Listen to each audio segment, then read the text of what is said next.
Welcome to another video with www.dampwalls.co.za. Today in Bryanston we're looking at how to fix downpipes in walls. These downpipes emanate from flat roofs, one above me and one above there. There's two downpipes that enter into this wall with a wire section. You can see the crack has a black outline indicating algae growing in the presence of moisture. Obviously the streak markers you notice coming out the crack indicating water exiting. You can see the skirtings have come off, they're totally rotted. As this wall is drying and we force dry it with a fan, you can see the fluorescence taking place. This is the lime being leached from the building, and upon evaporation it gets deposited. This indicates high amounts of evaporation, so we need to dry these walls before we can damp proof them.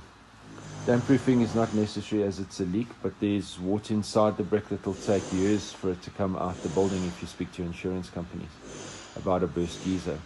So the quickest way to get the room back and functional, give it back to the client, is to put damp proofing on the wall to block the water traveling through to the surface. If you'd like to track us on further repairs as we look at this roof, and we can show you how we fix the downpipe from leaking into the wall. Make it a great day and follow us on further videos.